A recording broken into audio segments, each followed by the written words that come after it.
امام حسین ایسی باکرامت شخصیت ہیں کہ آپ کی جو ولادت ہے نا، آپ کی جو برتھ ہے، وہ برتھ بھی کرامت ہے.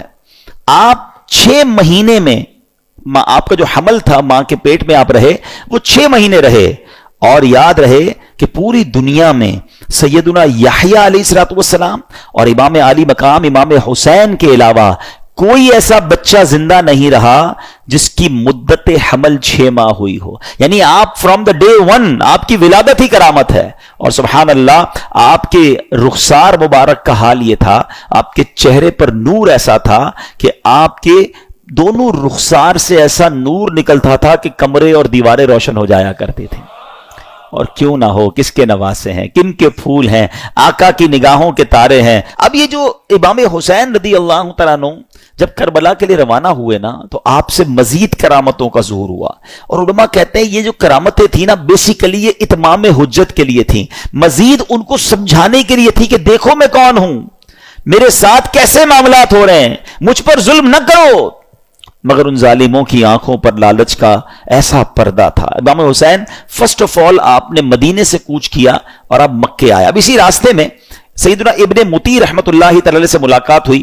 انہوں نے عرض کی کہ حضور میرے کنویں کا پانی بہت کم ہے، برائے کرم آپ دعائے برکت سے نواز دیجئے. آپ رضی اللہ تعالیٰ عنہ نے اس کنویں کا پانی طلب کیا، اور جب پانی کا ڈول حاضر کیا گیا تو آپ نے اس میں سے پانی کچھ پیا بھی، نوش بھی فرمایا اور کلی بھی کر دی. اور ڈول کو واپس کنویں میں ڈال دیا گیا.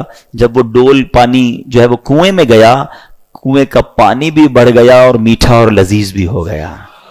سبحان اللہ. تو یہ امام حسین کی کرامتوں کا سلسلہ رہا. اس کے بعد جب آپ بالکل ایگزیکٹلی 10 محرم الحرام کا دن آ گیا، یاد رہے کہ وہ دن جمعہ کا دن تھا.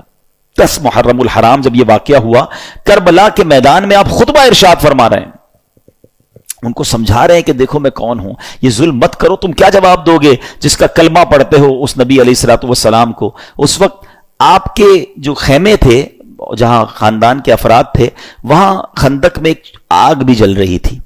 تو ایک بد زبان یزیدی نے بکواس کرتے ہوئے کہا کہ اے حسین، تم نے وہاں کی آگ سے پہلے یہی آگ لگا دی ہے. یعنی معاذ اللہ وہ یہ کہنا چاہ رہا تھا کہ اے حسین، مرنے کے بعد بھی تمہیں جہنم کی آگ میں جانا ہے. امام علی مقام نے جب یہ سنا تو آپ نے کہا کہ اے دشمن خدا، تو جھوٹا ہے، کیا تو یہ گمان کرتا ہے کہ میں دوزخ کی آگ میں جاؤں گا؟ امام علی مقام کے قافلے کے جانثار نے کہا کہ آپ مجھے اجازت دیں تو میں ابھی اس کا سر قلم کر دوں. آپ نے اجازت نہیں دی. آپ نے فرمایا حملے کا آغاز ہماری طرف سے نہیں کرنا، ہو سکتا ہے یہ پرووک کر رہے ہوں، یہ اس لیے ہمیں کہہ رہے ہیں کہ ہماری طرف سے پہل ہو جائے اور یہ کہیں ہم نے تو حملہ نہیں کیا تھا، امام حسین والوں نے پہلے حملہ کیا. حالانکہ اس قدر بڑی گستاخی کی تھی. آپ نے اپنے ساتھی کو روک دیا، مگر آپ نے اللہ کی بارگاہ میں دعا کی. دل بڑا دکھا ہوا تھا کہ ایسی بات اس نے کر دی. آپ نے کہا اے رب قہار، اس کو عذاب نار سے قبل بھی اس دنیا میں بھی آگ کا عذاب عطا فرما. آپ کی دعا قبول ہوئی. وہ بندہ جو گھوڑے پہ بیٹھا تھا، اس کی گھوڑے کو جھٹکا لگا، گھوڑا خود ہی دوڑتا ہوا گیا اور وہ گھوڑے سے جب جہاں گرا تو وہاں آگ لگی ہوئی تھی. اسی خندق میں یہ بندہ جا کر گرا اور وہ بد نصیب آگ میں جل کر بھسم ہو گیا. امام علی مقام نے سجدہ شکر ادا کیا اور اللہ تعالیٰ کی بارگاہ میں عرض کی کہ یا اللہ تیرا شکر ہے کہ تو نے آل رسول کے گستاخ کو سزا دی. اب یہاں بھی ان کے سامنے یہ واقعہ ہو رہا ہے، سارے لوگ دشمن سامنے کھڑے ہیں اور یہ آپ کی دعا قبول ہو رہی ہے، آپ کے گستاخ کو سزا مل رہی ہے، مگر وہ سمجھنے کے لیے تیار نہیں ہے، وہ انڈرسٹینڈ کرنے کے لیے تیار نہیں ہے.